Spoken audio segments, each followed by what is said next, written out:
മേപ്പാടിയിൽ നിന്നും സഹദ് കൂടി ചേരുന്നുണ്ട്. സഹദ്, എങ്ങനെയാണ് അവിടുത്തെ ഒരു സാഹചര്യം?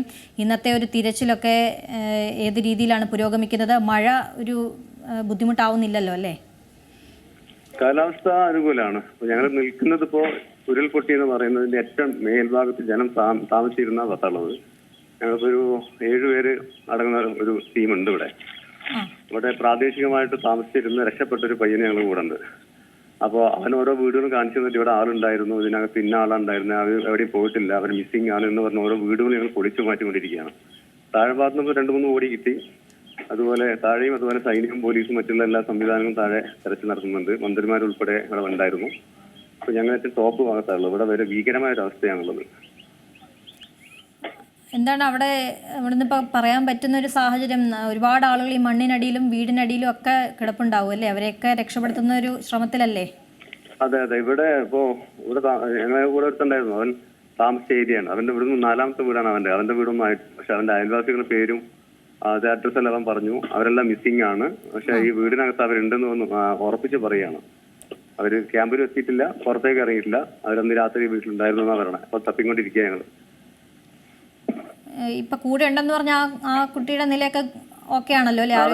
അവരുടെ മാമനും അമ്മായിമാരൊക്കെ പോയി. അച്ഛനും അമ്മയും ഭാര്യയും കുഴപ്പമില്ലാണ്ട് ക്യാമ്പിലുണ്ട്. ഓക്കെ. ഇപ്പൊ അവിടെ സൈന്യത്തിന്റെ ഭാഗമായിട്ടല്ലേ ഇപ്പൊ തിരച്ചിൽ നടക്കുന്നത്? സൈന്യം താഴെയുണ്ട്. സൈന്യം, NDRF, പോലീസ്, മറ്റുള്ള സംവിധാനങ്ങളൊക്കെ താഴെയുണ്ട്. ആരെങ്കിലും ഒക്കെ പുറത്തെടുക്കാൻ പറ്റിയിട്ടുണ്ടോ? താഴ്ന്ന് കിട്ടി. ഒരു വീട്ടിൽ 3 പേര് കൂടി കിടക്കുന്നുണ്ടായിരുന്നു, അവരെടുത്തു. പിന്നെ തൊട്ടപ്പുറത്തെ വീട്ടിൽ വേറെ ഒന്നുണ്ടായിരുന്നു, അതെടുത്തു. ഓരോ ഭാഗത്തായിട്ട് ഓരോ ആളുകളുണ്ട്.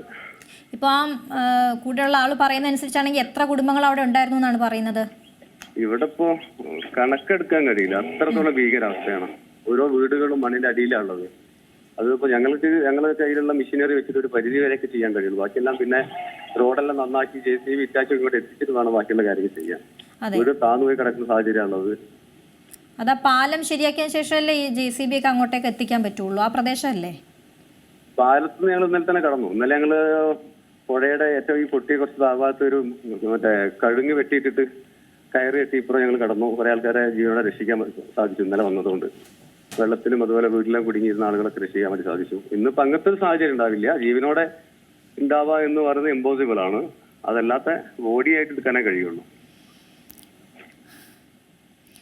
ശരി, എന്തായാലും നമ്മൾ എല്ലാവരും പ്രാർത്ഥിക്കുന്നതും അങ്ങനെ തന്നെയാണ്. ആളുകളെ സുരക്ഷിതമായി എത്തിക്കാൻ സാധിക്കണം എന്ന് തന്നെയാണ് നമ്മളെല്ലാവരും ആഗ്രഹിക്കുന്നത്. ഈ ദൃശ്യങ്ങളിലൊക്കെ കാണുന്ന പോലെ തന്നെ പ്രദേശം കാണുമ്പോൾ ഇവിടെയൊക്കെ വീടുകൾ ഉണ്ടായിരുന്നു എന്നൊക്കെ പറയുമ്പോൾ നമുക്ക് അതിശയമാണ് തോന്നുക. കാരണം അത്രത്തോളം വിജനമായ രീതിയിൽ കിടക്കുകയാണ്.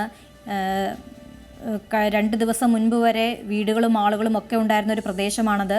ഇന്നത്തെ ഒരു സാഹചര്യം വളരെ സങ്കടകരമായ ഒരവസ്ഥയിലൂടെ തന്നെയാണ് പോകുന്നത്. ദൃശ്യങ്ങളിലെല്ലാം കാണുന്നതും അങ്ങനെ തന്നെയാണ്. കേരളം കണ്ട ഏറ്റവും വലിയ ദുരന്തമാണ് വയനാട്ടിൽ സംഭവിച്ചത്. രാത്രി 2:45 മുണ്ടക്കൈ, പുഞ്ചിരിമുട്ടം എന്നിവിടങ്ങളിൽ ഉണ്ടായ ഉരുൾപൊട്ടലായിരുന്നു നാശം വിതച്ചത്. കുത്തിയൊലിച്ചെത്തിയ വെള്ളം ചൂരൽമല ടൗൺ പൂർണ്ണമായും ഇല്ലാതാക്കി.